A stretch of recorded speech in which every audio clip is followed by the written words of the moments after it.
Hey everybody, welcome back. Psychic Eric here. Got a stack of vinyl for you today.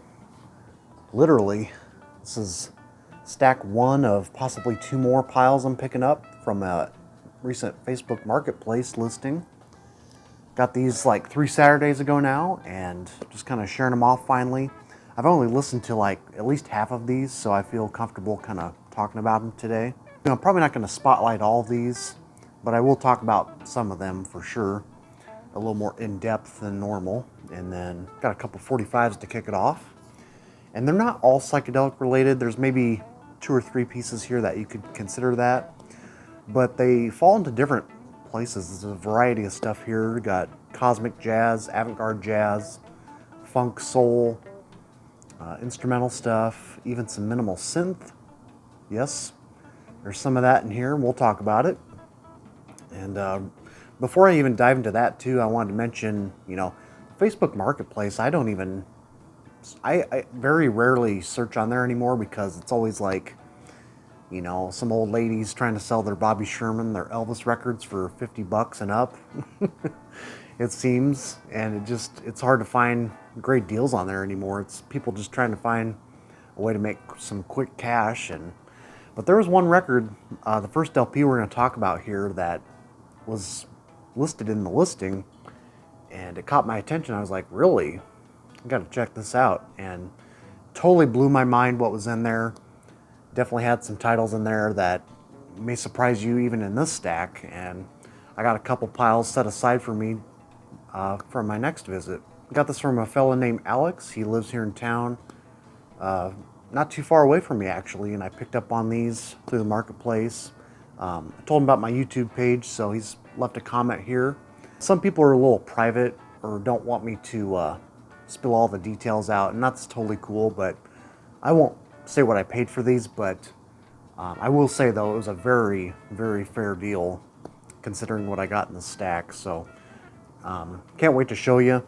Alex, if you happen to catch this, thank you so much for giving these to an owner. I'm gonna definitely take care of these. These are like I mentioned to you, these aren't my kind of go-to genres, but this is stuff that I'd like to explore a little more. Another interesting note too I should mention is that most of these records are original pressings, or at least close to second pressings. Definitely vintage copies.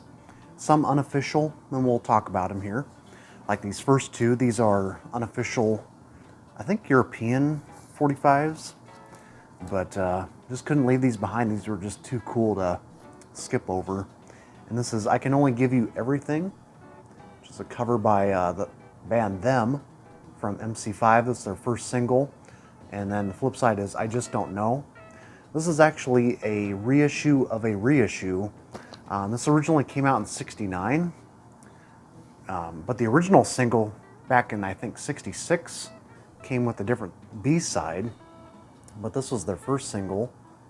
And then this got repressed in '69 with the B-side I Just Don't Know, which I might actually prefer this track. It's got a great kind of noisy blues riff going on.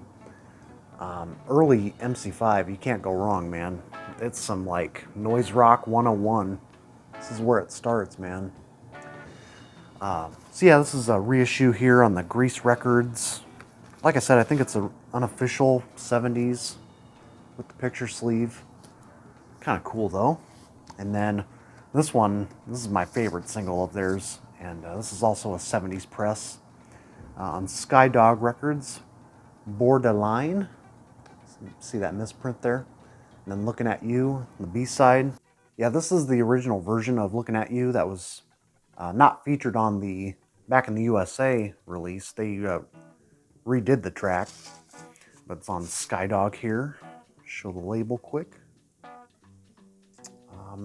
Yeah, and some people, once I posted this, people kind of complained that maybe, they have copies of this and the sound quality's not the greatest, and I don't really care too much about that. I mean, it was already kind of a lo-fi, crude recording in itself. I mean, what do they want? Like, the original master recording of this? Seems non-MC5 attitude to me.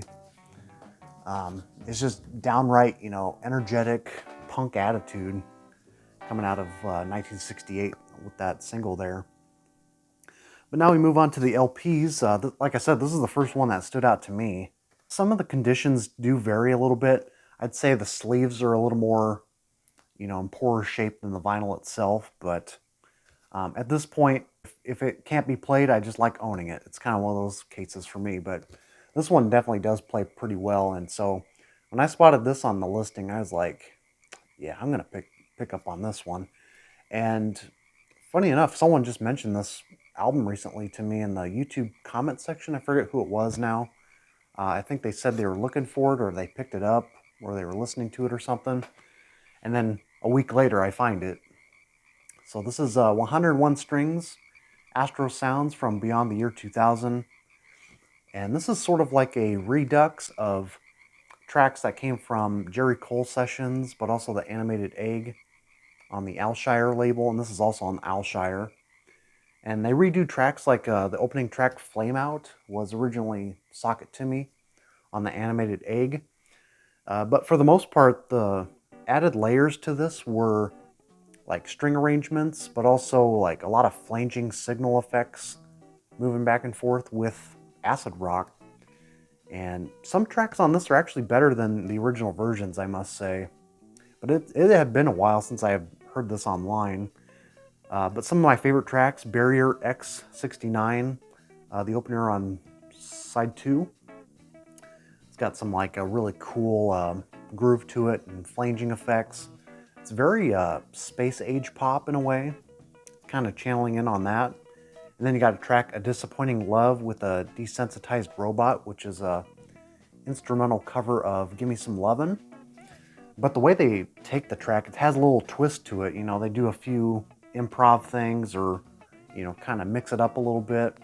I couldn't really tell you where the other Jerry Cole sessions were from. I think they might have just been taken from some of those other budget LPs, but yeah, nonetheless, just a cool little curio here, and probably the only 101 strings album you really need.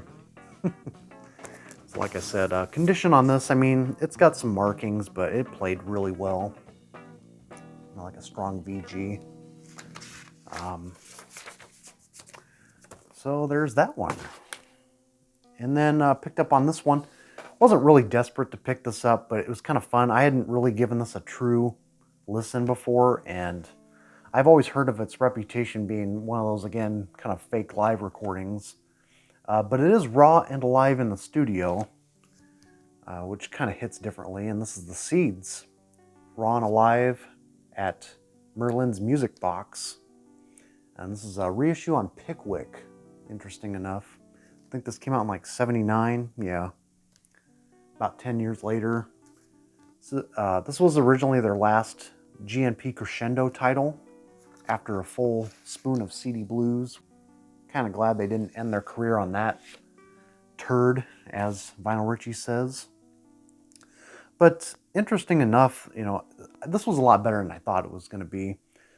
Even though there is a lot of crowd noise in the mix and a lot of energy flowing throughout, I think this is the way you would hear the Seeds if you were to see them in concert. A lot of screaming, young teens. But then you have a lot of like energetic, again, that kind of punk energy from Sky Saxon and company here. Mr. Farmer, it's a really upbeat, kind of punky groove to it. And of course, they do their classic tracks, No Escape, Can't Seem to Make You Mine, Pushing Too Hard.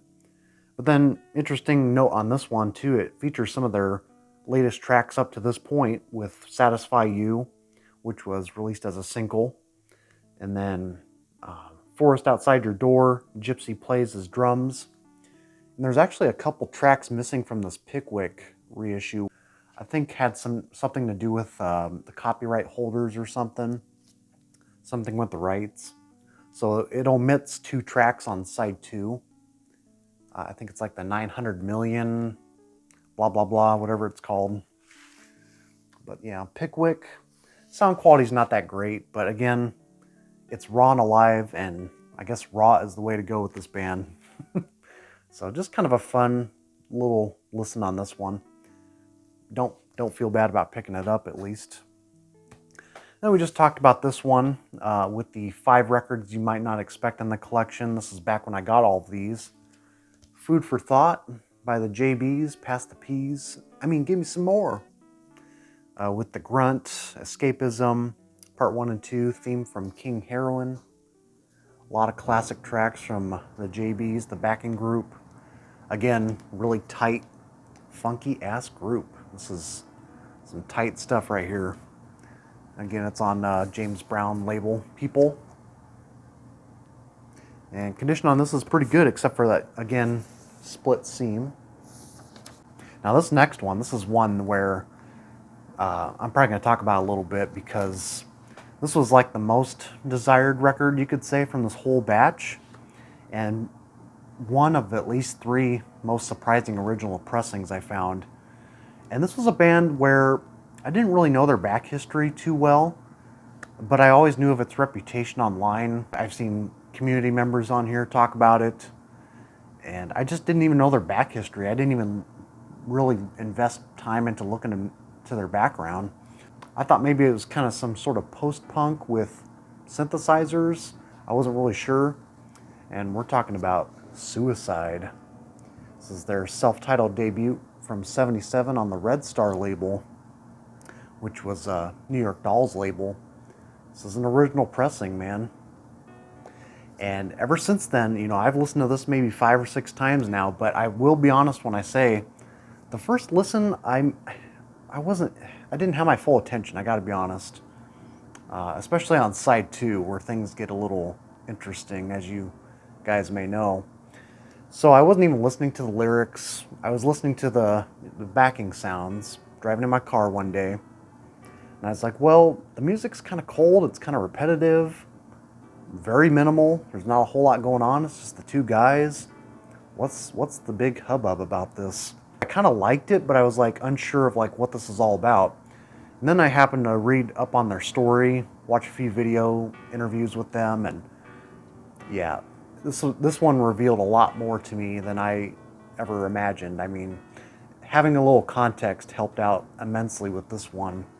So, considering the time period, you know, they started like in the early '70s, having the opportunity to record what they were laying down even that early on, and just the atmosphere, their environment where they were located at in the mid '70s in New York City, when things were kind of, you know, the air was all polluted, things were kind of crumbling. The city was not looking that healthy back then. And in a way to think about it is like, think of the film Taxi Driver and get the atmosphere of that translated to this record. And you'll get kind of a little bit of a sense of like the emerging of the punk movement and so on. So it's a lot of interesting things going on with that context. Then I listened again the second time around to the big track Frankie Teardrop, and those shrieks, those shrill screaming sounds will stick with you afterwards, man. It's kind of like a horror film translated into one song. And then just with this whole droning synthesizer plugged into like this really fizzled out drum machine, you know, that they just bought for like $30 one day. It's kind of amazing what they I just think the world wasn't really ready for this, and I don't think I was ready either the first time I listened to it, because I just didn't quite get it, you know. But considering that they opened up for bands like The Clash and all these other up-and-coming groups, I could see why audiences were, you know, wanting to be entertained rather than taking on this artistic sort of happening that was going on. So I've talked about it enough, I think. I think I have a new appreciation for this now, knowing kind of what this is all about here, and really nice vinyl copy.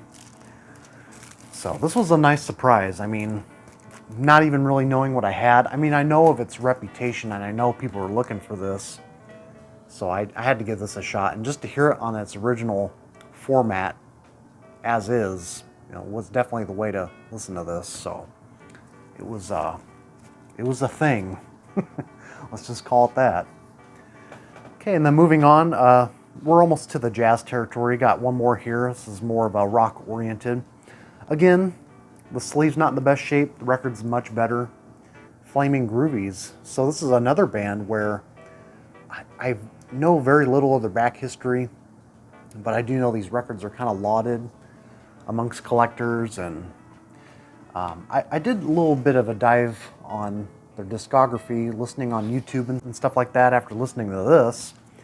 And I got to be honest, I kind of like their later period when they're kind of going more towards the power pop movement, leaving a little bit of these like Rolling Stones, 50s rockabilly kind of sounds behind. But again, I got to listen to this one a little more. A little underwhelmed on the first listen, but again, I'm trying to branch out. We all have different tastes. And I think I just always looked at that cover and I was thinking to myself, it's probably like some glam rock or, you know, some kind of hokey throwback thing. I don't know what I was thinking. But yeah, I've heard this described as sort of the transition between Let It Bleed and Sticky Fingers. It's kind of like the crossover between those two. Yeah, it's on the Kama Sutra label. So a little bit of a worn cover, but you just don't see these every day. So I had to pick it up. Now we're getting to some soul funk movements here. This is one artist that I think I've heard the name before, didn't know what he was all about, so now I do upon listening. This is Junior Wells, You're Tough Enough, including Up in Here. It's on the Blue Rock label, which was through Mercury. This is like one of his later period records, I guess, from 67, 68, around there.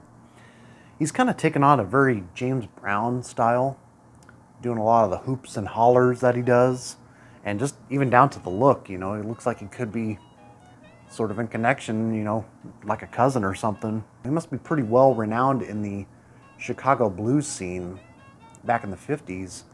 And a lot of that is kind of incorporated in here, and you know how I am about blues rock. So those tracks would definitely be skippable for me. But there were some nice moments. It's All Soul was a favorite off here. Yeah, some of them kind of sounded alike too. I don't remember the exact tracks, but I remember the second track kind of sticking out to me. And this is a nice vinyl copy. Alex, correct me if I'm wrong, I think your family originated from Canada, and a lot of these are Canadian pressings, interestingly enough. So this is a Canadian press, as well as a few others here that I might have shared, like the JBs. So it's kind of an interesting note. Now we get into some jazz, and this is some good stuff here. I gave this a listen last night, and I mean, I'm trying to collect this label, even though it's all jazz-centric. I just love the design of their sleeves, just the kind of outlook they have upon artists, kind of highlighting them. And this is Art Ensemble of Chicago. What does this say? Great black music, message to our folks. And this is Actuel number 28. Yeah, I really enjoyed the first side of this. The last track, Rock Out. I love what they're doing on the steel drums. And this is a group, this is kind of like a collective. I'm still trying to pick up on some knowledge, you know, what their whole back history is. I guess they would perform on stage kind of looking like these characters, you know, very, very, very spiritually in tune with what they were doing. Very black centric and black focused, which is cool, on their culture. Just reading the liner notes alone really opens up a lot of, you know, what you could get into here. But yeah, I don't remember the second side. I didn't give that a listen last night, I guess. I didn't flip it over, but yeah. So information's kind of minimal coming from me, but I just had to share this one. I love the Actuel label. This is one of those popular records I have not dove into yet, but I know of its repertoire. This is John Coltrane and Alice Coltrane, Cosmic Music. Now this is a reprint, one of the many reprints from the 70s on the Impulse label. And out of all the records here, this is probably the nicest one in the collection. Love what's all going on there with the graphic design. And from what I know, I mean, I haven't really heard this one, but I do know it's got a lot of intensity. It's a very free cosmic record. I think I could get down with this in the right setting. I got to be in the right the right phase, the right zone, whatever you want to call it. We'll get down with some of this. And I do know of John and Alice's other works, but I just never dove into this one. And I guess the original pressing was like a private press. Is that right? Very collectible. It's got a whole different cover and design. 4 tracks on here. This is probably the next one I'm gonna indulge myself into, so can't wait. This is the other art Ensemble of Chicago. This cover's pretty worn, but the record's okay. The Spiritual. This is like an early 70s release on Polydor. Sleeve's kind of falling apart, but like I said, man, the price for all this, I mean, it was well under $100 for all of these. I'll just say that. What is this? This is a UK pressing. I imagine it's pretty similar to what I heard last night, maybe more on the spiritual side, given the title. And I think they're more like, isn't Art Ensemble Chicago more like avant-garde in a lot of ways? Doing a lot of things consciously in the moment. That's kind of what I'm picking up on. I've got 2 more here. This is one that I know Dom, Seeking a Thread, is a huge diehard fan of this man. Mentions him on every video almost. John Fehe, Volume 1, Blind Joe Death. I've only sampled a little bit of what John Fehe's all about. This is one of the very many several represses on the Tacoma label. I didn't even realize they repressed that much. I guess this is like a early 70s copy, I think. This says 67, but I think it's like a 70s press from what I found out. I think this was recorded in like late 50s, is that right? You got a lot of tracks with blues in the title. It's all instrumental from what I remember. And I may be just spilling some misinformation, but I don't know. But I'm just kind of sharing all these with you. But isn't John Fehe kind of more sparse, kind of intimate American primitive kind of sounds? That's what I'm picking up on. And I know Tacoma's kind of centered around those kind of guitar artists like that. That's what I'm picking up on this one. Very dense. So yeah, just checking that out. They had a lot of John Fehe at this house too. And then finally, this is one that may be in the most roughest condition, but I just never see copies of this. And I do know of this one's reputation. You know, my buddy from Omaha, Jacob, he's trying to turn me on to some of this too, and I got to get on the Pharoah Sanders train here. Themby. And I've sampled just a tiny bit of this, and I think this is going to be a fun listen. Just got to get through all these yet. So yeah, it's kind of popping through. I think I got to get this in a new sleeve too. Yeah. The disc, I mean, it's got some marks, but it's totally playable. Very doable. I mean, see, doesn't look too bad, right? So as long as it plays, man, it stays. The cover has maybe seen some water damage. You know, it's got some things going on, some tears. But I know people are onto these Impulse records, man. They're very much tuning into this world. I don't know if I'm going quite there yet, but I guess this is a good start. The couple essential titles, right? Cosmic Music and Themby. So got some Pharoah Sanders for you. And once again, as I mentioned, these are genres that I may not know a whole lot of background info on or have ventured down those roads before, but I've definitely streamed a lot of these artists. Maybe not the essential ones like these, but I have a good idea of what fans think of them, and I see all the jazz posts online, and I'm kind of aware of all these artists and titles. It's just a matter of owning them and talking about them on camera. It's a little different. And I am kind of concise about what I want and what I don't want to own. So oftentimes I am trading a lot of stuff off in recent years, you know, picking up on stuff at the shops for some trade. And it's kind of where I'm at with it. So I hope you guys enjoyed, and I can't wait to see what the second pile is going to look like.